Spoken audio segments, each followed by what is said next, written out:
አፈቅራለሁ ግን ቶሎ ሰለቻለሁ እውነት ለዛ መስካውን ያላገባሁት በዚህ አጋጣሚ ማስታወቂያ እንስራዚህ እንዴ ነፃ ነኝ ያልከው አዎ እንትን አለብኝ የመሰልቸት ነገር አለብኝ ቶሎ ሰለቻለሁ ታውቂኛለሽ ነገር ሁሉ ላይ ብዙ ሰዓት ማሳለፍ አልችልም አዲስ ነገር ፈልጋለሁ ግን ያው ትዳር ላይ ሰራማ እሱ ወይ ፍቅር ላይ ሰራ ግን ምን ይሰራል አዲስ ነገር እየፈጠርሽ ያን ፍቅርሽን ያደሽ ይዛትሽ አዲስ ሰው ከፈለክ ብዬ ነው እንጂ አይ ሰው ላይ ነው አትቀይሩም ግን ሁኔታውን ያለው ነገር ግን ወደ አዲስ ሙድ መቀየር ብዙዎቻችን ነው ከጓዳ ጀምሮ ሰላምዬን ጨምሮ እናት በቃ ሁሉም ነገርን እናውቃለን ግን የፍቅር ህይወት ብዙም ሰው ያውቀው ወይ የሆነ በጣም ረጅም ጊዜ ሄድክበት የለም ወይ የለም አይ የሚረፋ ፍቅር ጊዜ የለም ምን ነው በቃ ሰለቻለሁ ተሰለቻለሁ ነገሮች ላይ ሰለቻለሁ አሁን ግን ያው መሰተትን አሁን ግን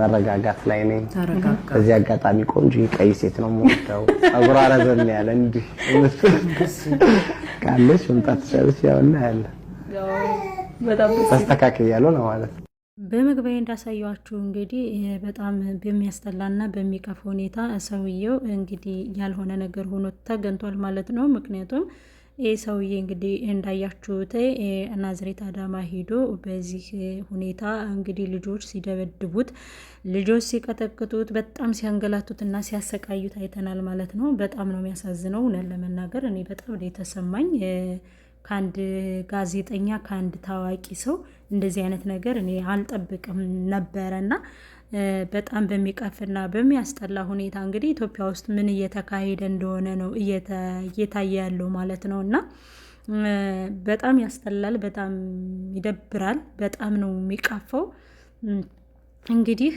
እኛ ኢትዮጵያውያኖች በእንደዚህ አይነት ነገር በጣም ተጸያፊና በጣም ነውረኛ ነገርን እንደማንቀበል ውስጣችን ያውቃልና ሁላችንንም ቢሆን በአንድ አይነት ድምጽ በአንድ አይነት ሁኔታ ሆነን እንደዚህ አይነቶቹን ነገሮች ኢትዮጵያ ውስጥ እንዲቆምልን ልናወግዝ ይገባል ብዬ መልእክቴን አስተላልፋለሁ ምክንያቱም በሳምንቱ ራሱ ያየነው የቲክቶክ አዋርድ ለራሱ ምንን እንደሚያመለክት ምንን እንደሚያሳይ በደንብ አይተናልና እነዛም ደግሞ እንግዲህ ህግ አይቶና ተመልክቶ አለባበሳችሁ ሁኔታችሁ ከኢትዮጵያ ያፈነገጠ ነውና እናንተ ለህግ መቅረብ አለባችሁ ብሎ እንግዲህ ሁሉንም ለህግ አቅርቧል ማለት ነው መሆንም ያለበት ነገር ነው መደረግም ያለበት ነገር ነው ብዬ አምናለሁ ምክንያቱም አንድ ሰው አንድ ኢትዮጵያዊ ከባህሉና ካለባበሱ ከስነ ምግባሩ ውጭ ሲሆን ኃይል ይባል ይገባል ምንን ለትውልድ ምን ሊያስተላልፉ እንደሚችሉ ለትውልድ ምን ሊያደርጉ እንደሚችሉ መገመት ቀላል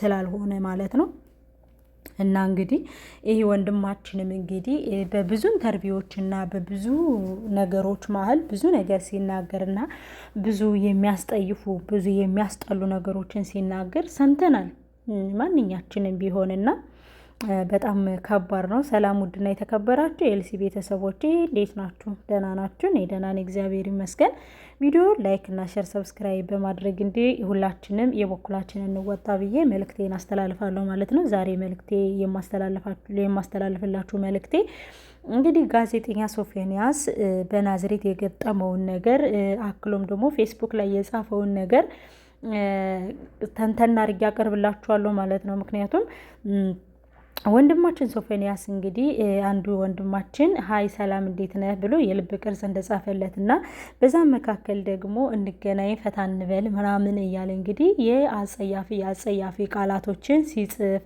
አጸያፊ ነገሮችን ሪከርድ ሲያደርግ ተይዟል ማለት ነው ያ ልጅም እንግዲህ ስላልጠበቀ ሾው ስላለው ሶፎንያስ ሾው የሚል ነገር ስላለው እሱን ኢንተርቪው ሊያደርግ ይፈልጎ ይሆናል ምናምን በማለት እንግዲህ ልጁም ሊያገኘው ፈልጓል ማለት ነው እኔ በልጁ ተቃዋሚነት የለብኝም ትንሽ የተቃወምኩት በምንድነው የእውነት ሶፎንያስ እርግጠኛ ነው በርግጥ እኔ ግን እቤት ና እንሂድ ብሎ እስከ ቤት ድረስ መውሰድ ነበረበት። ልብሱን እስከሚያወልቅ ድረስ መጠበቅ ነበረበት። ጓደኞቹን በየክላሱ አስቀምጦ የሆነ ነገር እስከሚፈጥር ድረስ ሁኔታውን ማየት ነበረበት የሚለው ነገር ትንሽ እንትን ብሎኛል። ግን ያማለ ልጁ የእውነት መጥቷል። ከአዲስ አበባ እስከ ናዝሬት ድረስ ተሳፍሮ ሂዷል ማለት ነው። እና ይህም ደግሞ እጅ ከፍንጅ ያስያዘው ነገር ነው ማለት ነው። ከዚህ በፊትም ደግሞ እንግዲህ ለእግረኛው ሚዲያ ላይ ወጥቶ ኢንተርቪው ሲደረግ የፍቅር ህይወት አለህ ወይ ሲባል የፍቅር ህይወት የለኝም፣ እንደገና ደግሞ እሰለቻለሁ፣ አፈቅራለሁ፣ ቶሎ ነው የምሰለቸው፣ የመሰልቸት ጸባይ አለኝ ብሎም ያውቃል።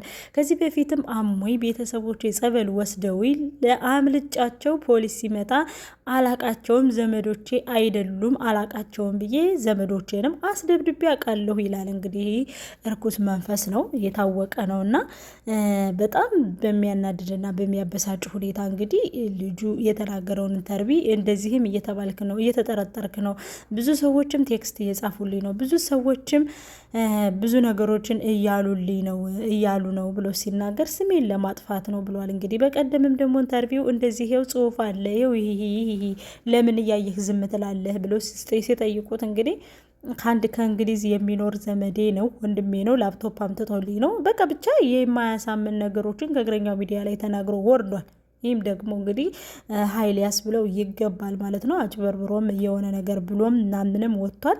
ይህ ከባድ ነገር ነው። በማንኛችንም ላይ እንዲፈጠር የማይፈለግ ነገር ነው። በኢትዮጵያ ውስጥ እየተፈጠረም እየተካሄደም ያለው እንግዲህ ወገኖቼ በጣም አሳሳቢ ጉዳይ እንዳለ ይገባል። በአንደኛችንም ቢሆን ቤተሰቦቻችንም ወገኖቻችንንም ልናነቃ ይገባል። እኛ በስደት ያለነው እህቶቼ ወንድሞቼ ስለ እንደዚህ አይነት ነገር ቤተሰቦቻችን ካሁኑ ልናነቃ ይገባል። ለገንዘብ ለንብረት ለምን ብለው ያልሆነ ነገር ውስጥ እየገቡ ስለሆነ በጣም ከባድ ነው። በእርግጥ እግዚአብሔር ሲጠብቅ ነው እንጂ ሰው ጠብቆ አያድነውም። ኦፍኮርስ የታወቀ ነው። ግን ቢሆንም ደግሞ በምንችለው መጠን ቤተሰቦቻችን በምንችለው አቅም ቤተሰቦቻችን ለማንቃት መሞከር አለብን። እንግዲህ በባለፈውም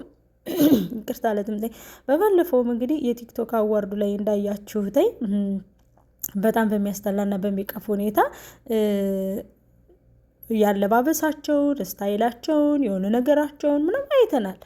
ብርቅ አይደለም።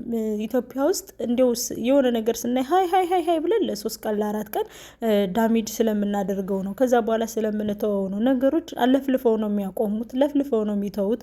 ለ3 ቀን ነው አጀንዳ የሚያደርጉት፣ ለ3 ቀን ነው እንደዚህ የሚያደርጉት ምናምን በቃ ተለመደና ሁሉም ነገር ወዳልሆነ እየሄደ ነውና በጣም በሚከብድ በሚያስጠላ በሚቀፍ ሁኔታ እንግዲህ እየተካሄደ ነው። ፕሌስ ነገሮችን ሁሉ ያስተካከልን ወንድሞቻችን እህቶቻችን ያልሆነ ነገር እንዳይገቡብን በመጠንቀቅ እና በመጸለይ ልናበረታቸው ይገባል።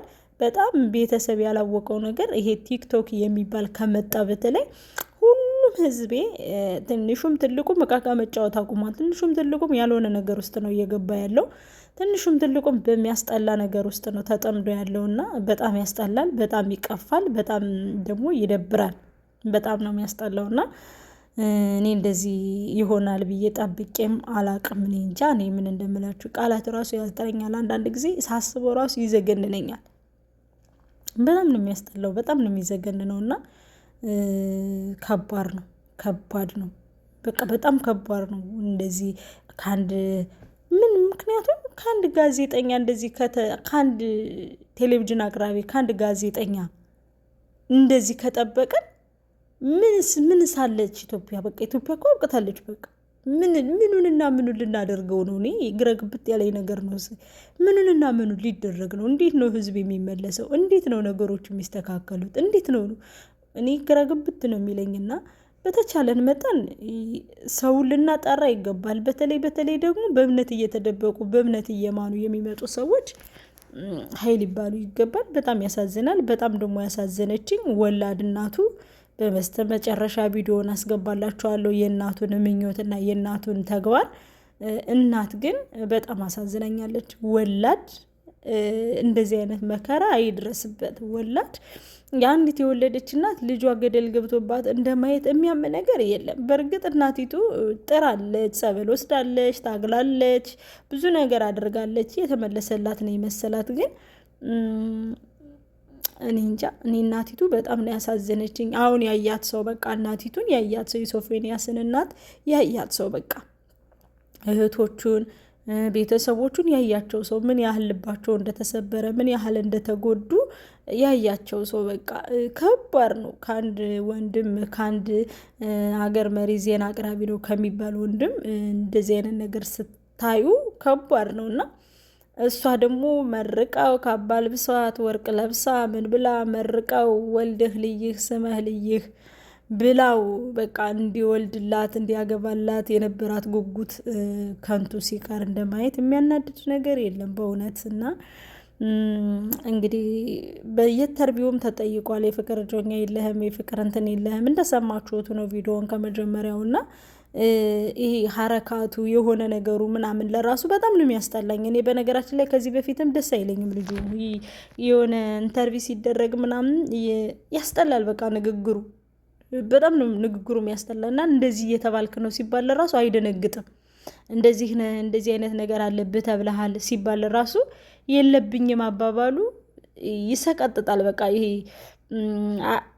ተቆጭቶ አይደለም ተጸጽቶ አይደለም እንዳልሆነ አይደለም ተጸጽቶ የሚናገረው ኖርማል ነገር ነው። በቃ ያለ ይበል አይነት ነገር ነው የሚያቀርበውና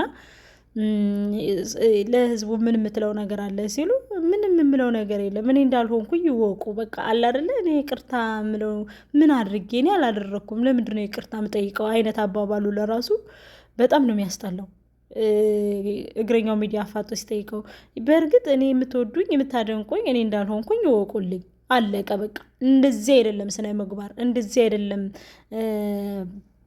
እንትንና እግዚአብሔር ከእንደዚህ አይነት የቆሸሸ ህይወት ፈጣሪ ይርዳል ያውጣል። ከእንደዚህ አይነት የሚያስጠላ ስነ ምግባር እግዚአብሔር ይጠብቀን። ሀገራችንን ኢትዮጵያን እግዚአብሔር ይጠብቅልን ከእንደዚህ አይነት ማዕት ከእንደዚህ አይነት እንደ ግብረ ሰዶም ከሚያስጠፋ ነገር እግዚአብሔር ያውጣን። እንደዚህ አይነት በላ ከሚያወርዱብን ሰዎች እግዚአብሔር ይሰውረን። እኛ ኢትዮጵያውያኖች ይበቃናል፣ ጦርነቱ ይበቃናል፣ ችጋሩ ይበቃናል፣ ረሃቡ ይበቃናል፣ ስቃዩ ይበቃናል፣ የመጣብን ነገር ሁሉ ይበቃናል እኛ ኢትዮጵያውያኖች። እና እግዚአብሔር ከእንደዚህ አይነት አስቀያሚ ዘመን እግዚአብሔር ይሰውረን። ሁላችንንም ጸሎት ልናደርግ ይገባል። በጣም ነው እኔ ልቤ የተሰበረው ትናንት እንዳየሁትና ጽሁፉንም ሲያቀርበው የተጻጻፉትንም ይሄ ሀረካቱ ለራሱ የሆነ ነገሩ በቃ በጣም ነው የሚደብረውና የናዝሬት አስተዳደርም ለህግ እንዲቀርብልን ፌስቡክ ላይ የነበረውንም አስጠፍቶታል አንስቶታል ራሱ ማለት ነው። ላፕቶፔንም ተዘርፍ ያለው ምናምን እያለ ነው እንግዲህ እንደምንሰማውም እንደምናየውም ናዝሬት ውስጥ ሌብነት እንደሌለ መዘረፍ እንደሌለ መደብደብ እንደሌለ እስከ ሌሊቱ 6 ሰዓት 7 ሰዓት ለራሱ ምንም ሳይነካ በነፃነት መሄድ እንደምትችል ነው ናዝሬት ላይ እየሰማን ያለ ነው። ግን እሱ ግን ናዝሬት ላይ እንደዚህ አይነት ችግር ደረሰብኝ ብሎ የከተማዋን ስም ለማጉደፍ በሄደበት መንገድ ለራሱ የናዝሬት ከተማ አስተዳደር ዋና አስተዳደር በህግ እንዲጠየቅለት ጥያቄ አቅርቧል ማለት ነው። እንግዲህ እንደዚህ አይነት ነገር እየተቃወም እንደዚህ አይነት ነገርን ስቶፕ እያለን እንደምናስቆም ተስፋ አደርጋለሁ። ሌሎቻችሁም በእያንዳንዱ ቦታ የወንድ ልጅ ነገር ስታዩ የሆነ ነገሩ ቅይር ካለባችሁ የሴት አረካት የሴት ነገር ወይ ደግሞ የሆነ ያልሆነ ነገር የወንድም ሊሆን ይችላል እኮ ካያችሁት ከእንደዚህ አይነት ሰው ጋር ከእንደዚህ አይነት ሰው ጋር አስፈላጊ አይደለም በማለት በማስተዋልና በማጥናት ያንን ሰው ለህግ እንዲቀርብ ለማድረግ ሁላችንም የበኩላችንን እንወጣላለው። ኢትዮጵያ ውስጥ ያለን ሰዎች ከጦርነቱም ይበልጥ ከችጋሩም ይበልጥ ከኑሮ ውድነቱም ይበልጥ አሁን እየመጣ ያለውና እየተደረገ ያለው ነገር በጣም እየቀፈፈ ስለሆነ ሁላችንም ኃይል እንል ይገባል ብዬ አስባለሁ። ከቃል ግድፈት ካለ አስተካክላለሁ። እናንተም እንግዲህ ላይክ እና ሼር ሰብስክራይብ እያደረጋችሁ የእናቱን መጨረሻ አሳያችኋለሁ። እናንተም ላይክ እያደረጋችሁ ወደ እናቲቱ ቪዲዮ እንሄድ እንከታተላት እናቲቱ ምን እንደምትል ዳይ ወደ